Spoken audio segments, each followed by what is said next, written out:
चुनाव की तारीखों का ऐलान होते ही उत्तर प्रदेश की सियासत में एक बार फिर से मतों के ध्रुवीकरण की कोशिश तेज हो गई है। सीएम योगी आदित्यनाथ ने एक बयान दिया कि ये लड़ाई 80% बनाम 20% की है। तो हमारे साथ बात करने के लिए समाजवादी पार्टी के वरिष्ठ नेता सुनील सिंह साजन मौजूद हैं। सुनील जी, 80 बनाम 20% की लड़ाई का क्या तात्पर्य निकाला जाए? देखिए, ये योगी आदित्यनाथ जी की हताशा और निराशा बता रही है। जो व्यक्ति 5 साल उत्तर प्रदेश का मुखिया रहा हो, मुख्यमंत्री रहे हो, वो कोई अपना एक काम नहीं गिना पा रहे हैं, कोई अपनी एक योजना नहीं गिना पा रहे हैं, तो फिर वो ध्रुवीकरण की तरफ बढ़ गए। 80 और 20 की बात कर रहे हैं, जबकि थोड़ा सा उनका गणित गड़बड़ है। लड़ाई 15 और 85 की है। जब समाजवादी, अंबेडकरवादी, किसान सब एक हो गए हैं समाजवादी पार्टी के पक्ष में, तो बीजेपी के लोगों को जोड़ना चाहिए कि कितने हो गए। 85 एक तरफ हैं, 15 एक तरफ हैं। 15 में लड़ाई है, 15 में भी हम हैं। तो वो सोच लें कि कहां पर खड़ा है भारतीय जनता पार्टी के लोग। जैसे उनका जो कह रहे हैं कि वो 20% वो लोग विपक्ष के साथ हैं जो नकारात्मक सोचते हैं, जो सकारात्मक सोचने वाले जो 80% लोग हैं वो बीजेपी के साथ हैं। तो इसके दो मायने निकाले जा रहे हैं। ये कहा जा रहा है कि 80% हिंदू और 20% मुस्लिम और बाकी जातियां जो हैं उसमें आप लोगों का बंटवारा है। 80% हिंदू जो है वो इंटैक्ट रहेगा, वो पूरी मजबूती के साथ बीजेपी के साथ खड़ा है।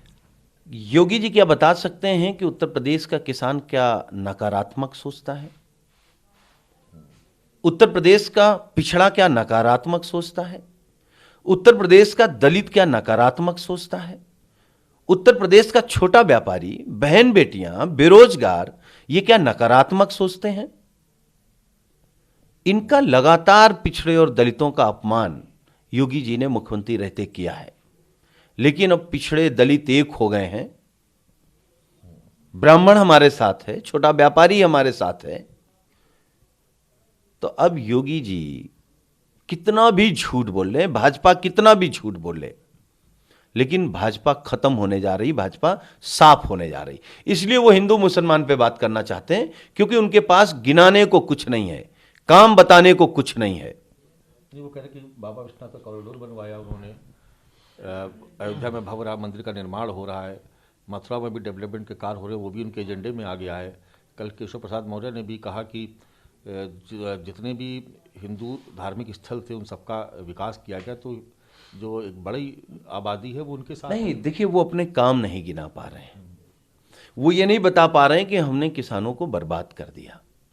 वो ये नहीं बता पा रहे हैं कि हमने पिछड़े दलितों का हक छीन लिया, पिछड़ों को, दलितों को चिन्हित करके फर्जी इनकाउंटर कराए, उनको अपमानित किया, बेरोजगारों को लाठी मरवाया, बहन बेटियों को इज्जत लूटने वालों को राष्ट्रवादी बताया, सुबोध इंस्पेक्टर का हत्यारों को उन्होंने भाजपा ज्वाइन कराई।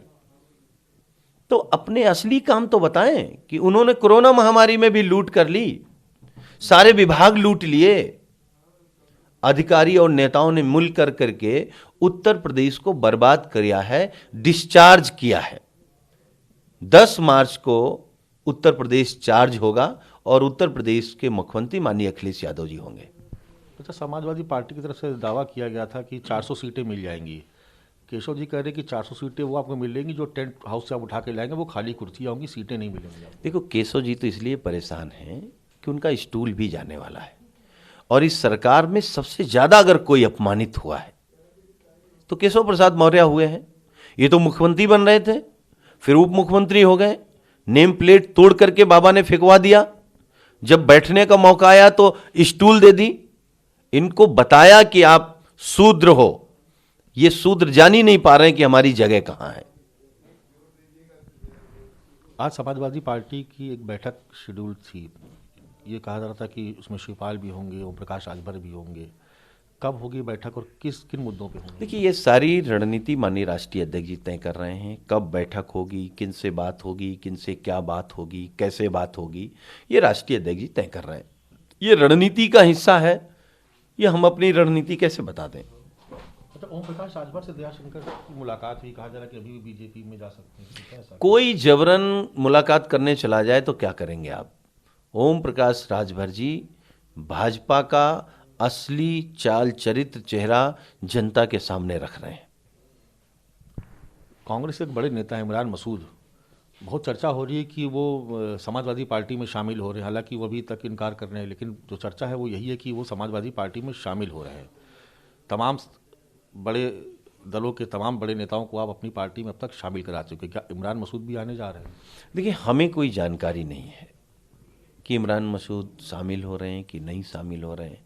हाँ, एक बात जरूर मैं कह सकता हूँ, जो लोग भी चाह रहे हैं कि उत्तर प्रदेश के किसानों की तरक्की हो, पिछड़े, दलित, मुसलमान, अगड़े, बेरोजगार, छोटे व्यापारी, महिलाएं, ये सब तरक्की करें, उत्तर प्रदेश तरक्की करे, वो माननीय अखिलेश यादव जी के नेतृत्व को स्वीकार कर रहे हैं। अच्छा, अभी भी राम गोपाल जी ने एक ट्वीट किया है, उन्होंने कहा कि सब कुछ रोक दिया गया है। एक तरीके से सरकार को कटघरे में खड़ा कर रहे हैं वो, कि प्रचार करने के लिए जो है वो एक तरीके से अप्रत्यक्ष तौर पर विपक्ष को प्रचार नहीं किया करने दिया जा रहा है।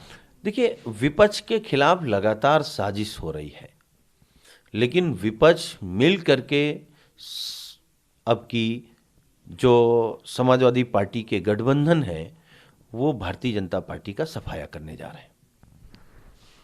तो सुनील सिंह साजन, समाजवादी पार्टी के फायर ब्रांड नेता, साफ तौर पर कह रहे हैं कि उत्तर प्रदेश में लड़ाई अब 85% बनाम 15% की है, यानी 85% समाजवादी पार्टी के खेमे में और बाकी 15% में भी उनकी हिस्सेदारी है। कैमरा पर्सन धर्मेंद्र कुमार साहू के साथ मानस श्रीवास्तव, लखनऊ, न्यूज़ 24।